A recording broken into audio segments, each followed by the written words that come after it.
เสียดายขนาดนั่งอยู่โต๊ะพี่น้องมึงดูเดี๋ยวสิขึ้นมาคูบหอดคนก็จะเป็นเชื่องคักเชื่องแน่เนาะอันนี้ อยากไล่นี่ขึ้นมาไหมบ่กล้าบ่โดดลงไปเลยเจ้าเท่าท่องมากวนเพิ่นไอ้ขึ้นมาเอานี่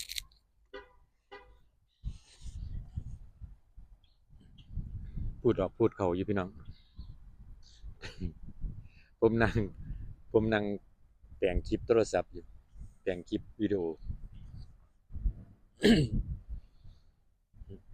จะเป็นวนๆอยู่เพิ่นเคยได้กินน้ำเพิ่นก็บ่ย้านเนาะพี่น้องเมื่อกี้นี่ตัวดำแล่นมากเดี๋ยวสิให้เพิ่นขึ้นมานั่งกินอยู่นี่มันรู้สิกล้าบ่กำลังมาเดี๋ยวมันก็เต้นขึ้นมาพี่น้อง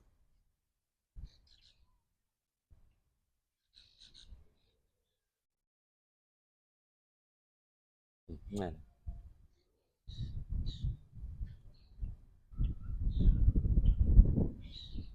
แต่บ่ย้านเนาะจักเม็ด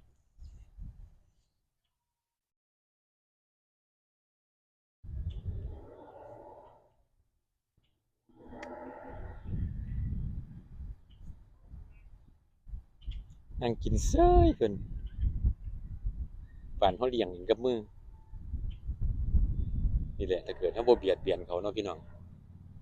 บ่เคยได้อยู่ได้กินนำเฟื่อข้างเฟื่อแอวอยู่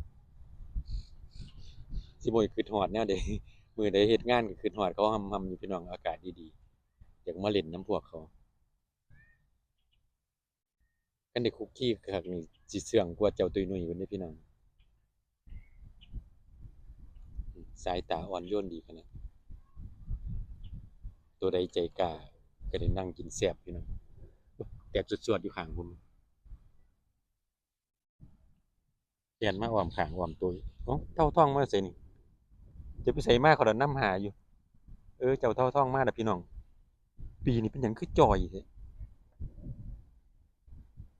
จอยขนาดปีนี้เจ้าเท่าท้องแต่เก่าเป็นกะรอกที่งามขนาดนี้พี่น้อง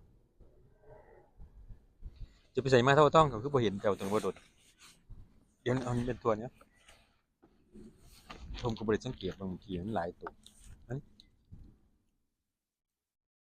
แล่นมาเพื่อข้างเพื่อแอวอยู่เลาะพื้นโต๊ะ ที่จริงมันเป็นกระรอกน้อยที่งามขนาดนี้พี่น้องเจ้าเท่าท่องตกมาปีนี้เป็นจังไดบุนี่กระรอกดำตัวนี้เต้นก็มีขึ้นโดดขึ้นโดดลงอยู่หั่นล่ะเจ้า